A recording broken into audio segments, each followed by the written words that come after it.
Welcome into the Commanders Report mailbag. I am your host, Jack Sperry. Today I'm taking your questions on the burgundy and gold and talking about my answers to those questions. It's my favorite segment of the week. It allows me to have that one-on-one conversation, that two-way conversation with you guys on this channel, and it helps give you guys a voice on this channel so it's not just me talking at you guys all the time.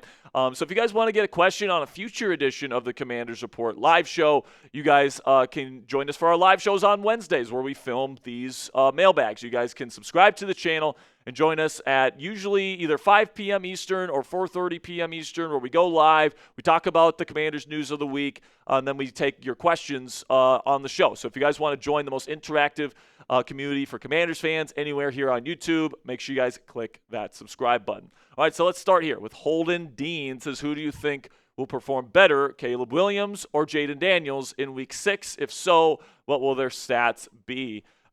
Listen, man, I don't love stat projections just because one play can completely swing it. But I'm going to go with Jayden Daniels playing the better football game. Just because I like Jayden Daniels, playing ability. Last week versus the Chargers, he looked like Jayden Daniels again. And Caleb Williams, he's looked good in moments, but, he's somebody that really likes to play out of structure. Sometimes he struggles to play within structure. When he plays kind of more creative defensive play callers and schemers, especially up front, like Dan Quinn and Joe Witt Jr. are, where they like to send a bunch of different people and, confuse quarterbacks at the line of scrimmage, he can struggle. So I think that that's going to be the story of this game. Daniels will look great. Caleb won't look that fantastic. And I think that the Commanders will probably come on top, largely thanks to Jayden Daniels looking as good as I think he's going to look. Then we got one from Dante Powell. Says, do you think the Bears' offensive line can neutralize our defensive line? No, I don't. It's not looking great that Darnell Wright, their starting right tackle, is going to be able to play, which means they're going to have their backup left tackle, or at least their former backup left tackle. They have benched Braxton Jones, so they have a backup left tackle, and they're going to have their young rookie right tackle, Ozzie Trapilo, in there most likely in this football game. And, guys on the edge for the Commanders, Dorrance Armstrong, Von Miller, Jacob Martin, Preston Smith, I think they're going to be able to take advantage of that in this football game. Plus, a lot of the Commanders' pass rush stuff comes from the blitz looks that they present. And I'm not sure if Caleb Williams is going to be able to set the right protections, get them into the right spot. I think Joe Witt Jr. is going to be able to scheme some people, some free rushers on Caleb Williams, which I think will certainly help out the Commanders' pass rush. So I think that, once again, the Commanders' defensive line has looked really good. They've controlled the line of scrimmage in most of their football games this year, and I think that's going to be a similar case here in Week 6. Then we got one from Oscar. Says, what are your thoughts on Brandon Coleman's development, and do you see him starting over Chris Paul in the future? Frankly, it looks like Chris Paul's starting over him right now. I think that, Brandon Coleman, could probably play right now. I don't know exactly what the Commanders' coaching staff is saying, but, he's just been inactive despite the fact that, he's reportedly been healthy enough to play over these last few weeks. And they wanted to give Chris Paul a chance to start at left guard, and Chris Paul has played awesome. I mean, Chris Paul over these last few weeks has played better than Brandon Coleman has played his entire career. So it almost seems like, maybe the Commanders aren't fully giving up on Brandon Coleman, but it seems like they've found someone that plays better than him at the position that he plays right now. So at least for now, Brandon Coleman is not really a part of the picture, and Chris Paul is the starting left guard. And honestly, with how well he's playing, unless he has a huge dip in the way he's playing on film, I don't really see him leaving that starting position. So, it's not looking great for Brandon Coleman's development at this point in his young NFL career. Then we got a $10 super chat from Dakota Miller here. It says, should the Commanders fans be mad at Terry McLaurin for missing training camp time this year? Soft tissue injuries can happen a lot to players missing training camp. I'm happy Terry got paid. I'm happy he got paid too, man. But if you guys watch this channel during that time where he was holding in and he wasn't practicing and all these different things, my biggest worry was that it was going to take all training camp. He would sign his deal kind of last minute. He wouldn't have a lot of time to get ready for the season. And it would be a similar story to what we saw from Brandon Ayuk last year and CeeDee Lamb last year, where they don't practice with their quarterbacks all that much during training camp, and then they come in cold, and then because they're not really up to full football conditioning by the time that the season begins, that can lead them vulnerable to injuries. And that's unfortunately the exact story that we have seen from Terry McLaurin to start this season for the Commanders, right? Terry signs his deal, outside of a week to go before the season begins. He has that slow start, and then he has that injury he still hasn't been back from yet. So hopefully when he gets back, he can get ramped up, get that chemistry back with Jayden Daniels that was undeniably there last season. And I'm hoping that by the time we get to playoff time, which is really when you want to be playing your best football, we're seeing the legit number one all-pro caliber receiver that Terry McLaurin was last year in this offense. So what say you guys? Let me know down there in the comment section. Will Terry McLaurin overcome his slow start to the season, or do you think he's officially cooked? Give me a yes or no down there in the comment section to give me your answer on this question. This will be the pinned comment on today's show. YouTube's going to throw an ad break here in just a few seconds, and when that happens, simply give me a yes or a no down there in the comments. Then we got one from Keith Watford here. It says Noah Brown wants to finish the game without another injury. Thoughts?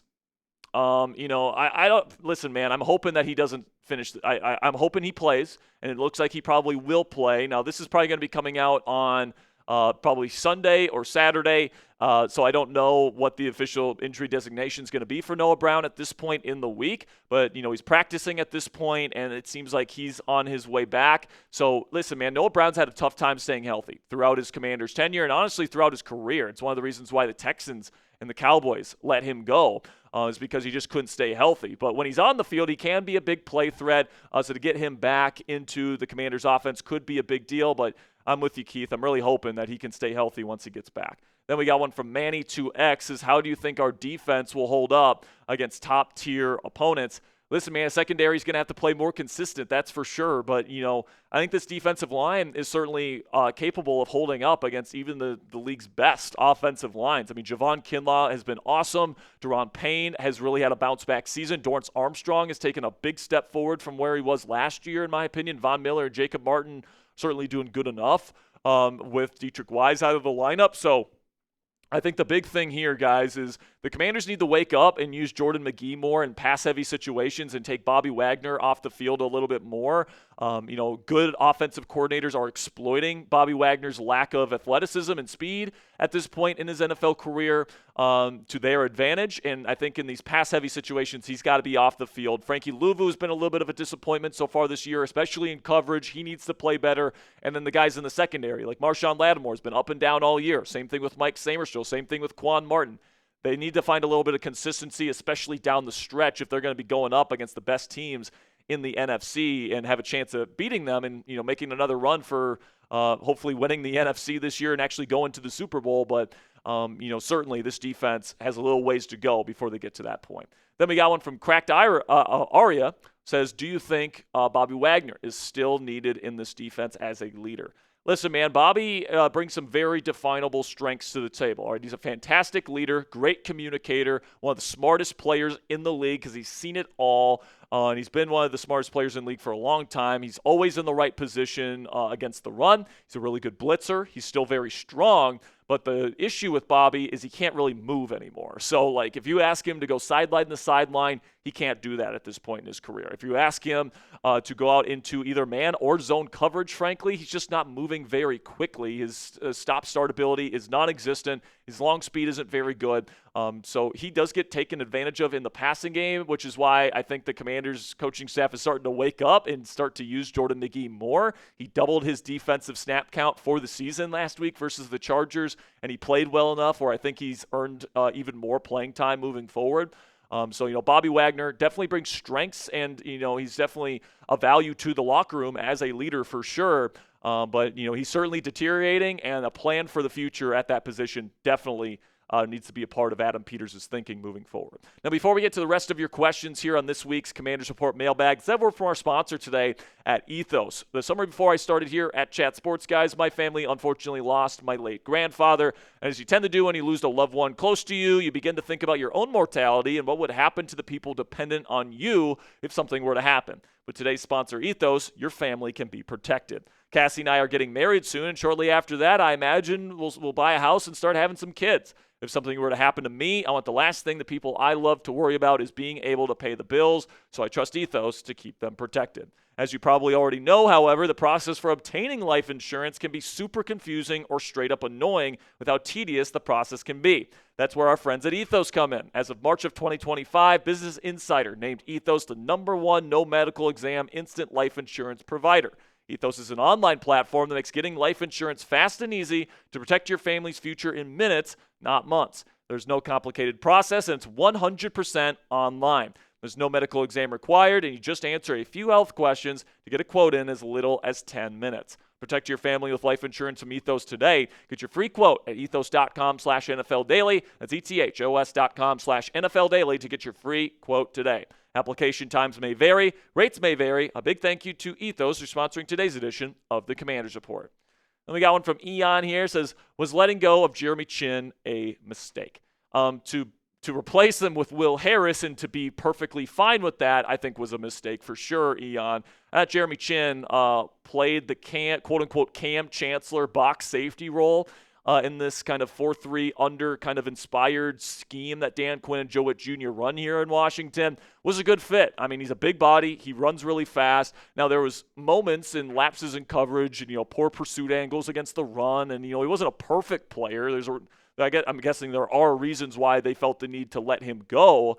But at the same time, if you're going to let Jeremy go, you got to bring in somebody that can fill that role and adequately. And I don't think they did a good enough job of that this offseason. And I thought they were going to draft somebody to fill this role. They ended up not doing that. They were just perfectly fine giving this thing to Will Harris, who's not really a physical player, playing a position that very much depends on physicality and ability to tackle and do all these things. And now, of course, Will is dealing with a fibula fracture. Of course, we're hoping for a full and speedy recovery for him.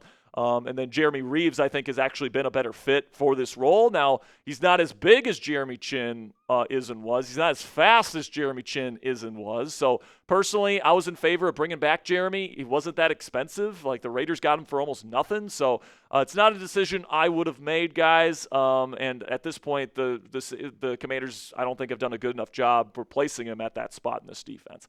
Then we got one from Fartinez. What an incredible name, man. It says, do you think that the Commanders might bring in another wide receiver soon? Probably not, honestly. Like, if they didn't bring in more receiver help, like legitimate receiver help, while Terry and Noah were both injured and weeks away from starting again, they're not going to do it now that they're both on the mend and could play this week, right? So they did bring in Robbie Chosen.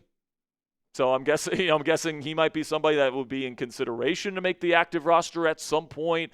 He's got some speed. He showed some good things for the 49ers in the preseason for that football team. Still has his legs with him. So I know he's a Cliff Kingsbury guy. So maybe Robbie Chosen comes in and he has an opportunity at some point. But certainly looking like at this point, guys, Noah Brown will be back in the lineup this week. Terry McLaurin might have a chance. At this point, he might be out by the time this video comes out. But eventually you'll get Terry McLaurin back. And when that happens, your three receivers are Terry McLaurin, Deebo Samuel, and Noah Brown. And, of course, you've got Zach Ertz as your receiving tight end. So not sure if there's a ton of room there to add another receiver at this point, unless there's another major injury that happens in the room. So make sure you guys click that thumbs up icon if you haven't already. If you are a Commanders Report real one, we greatly appreciate all of your guys' support. It helps out our channel and this video by clicking that thumbs up icon. The more people that like, the more it's going to boost up the YouTube algorithm. They're going to push this video out to more Commanders fans like yourselves. And the more people that watch this video means the new viewers, and the new viewers mean more subscribers, and so on and so forth. So if you want to help us grow today and you're already subscribed to the channel, best way to help us out is click that thumbs up icon. Then we got one from, I don't even know how to say this name. I'm just going to say AG Quant. I don't know. It says, do you think Marshon Lattimore will be more consistent going forward? I freaking hope so, man. I can't say I have a ton of confidence in it, especially going up against, if they continue to ask him to go up against #1 wide receivers, then definitely not. We saw him get cooked twice by A.J. Brown last year. And honestly, if I'm the Commanders at this point, I know he's a rookie, but I'm putting my #1 wide receiver assignment to Trey Amos. He's been locked down to start this season. And, Marshon Lattimore going up against #2 wide receivers versus Marshon Lattimore going up against #1 wide receivers something that, I think could make Marshon Lattimore a decent starter for this team. All right. So it's going to be interesting to see how this Commanders team and this coaching staff kind of handle the cornerback position and, who's going up against who and who has what assignments and stuff like that. But Trey Amos has played his freaking butt off, and I like Marshon Lattimore a lot more as a number 2 corner as opposed to a number 1 corner at this point in his career. So I guess we'll see how it plays out. Then we got one from JG. It says, considering how the 2025 season has played out so far, do you think there was any validity to the great edge rusher debate that occurred during the offseason? Well, I could tell you this right now, man. Dorance Armstrong is playing like a freaking stud. I mean, he has 5 sacks. He has more sacks right now than both Trey Hendrickson, who is kind of like one of the big names that, people were saying the Commanders should trade for, and also Myles Garrett, another guy around, Super Bowl time when he requested his trade. He was heavily linked to the Commanders as well. And Dorance Armstrong has more sacks than both of them. Now, I'm not saying Dorance Armstrong's better than Myles Garrett and Trey Hendrickson, but Dorance has played fantastic. He's playing like a number 1 edge rusher right now. And I think Von Miller and Jacob Martin have done pretty well ever since Dietrich Wise left the lineup here with his injury. So, I honestly think that, we could get some more edge rusher rumors in terms of trade once we get closer to the trade deadline. Trey Hendrickson's name will probably continue to be brought up because he's on a 1-year deal right now with Cincy. It seems like they're kind of agreeing to part ways at the end of next season. The Bengals season, if it continues to fall off with Joe Flacco now on their roster and they're losing a bunch of games before the deadline, I could certainly see them trade Trey Hendrickson at the deadline. And, the Commanders might be one of those teams that consider him. So, honestly, JG, I'm not even sure if the edge rusher debate or conversation is over yet for the Washington Commanders, especially because of Dietrich Wise's injury. We'll see how Von Miller and Jacob Martin and Preston Smith play over the next few weeks. And if one of those guys or multiple of those guys, fill out this position adequately. But if not, I would say, keep your eye out for a potential edge rusher trade for the Washington Commanders before the deadline. So let me know down there in the comment section, should the Commanders replace Bobby Wagner this year and bring in somebody at inside linebacker? Give me a yes or a no down there in the comment section. Let me know what you guys think. And that'll be it for today's edition of the Commanders Report Mailbag. Thank you guys so much for joining me. Of course, we're going to have more Commanders content coming up later this weekend. You guys ready for this Monday Night Football matchup versus the Chicago Bears? And, of course, we'll be going live for Monday Night Football starting at 7:30 p.m. Eastern Time on this channel. You don't want to be late, guys, so click that subscribe button if you haven't already. Till next time, guys, hail to the Commanders.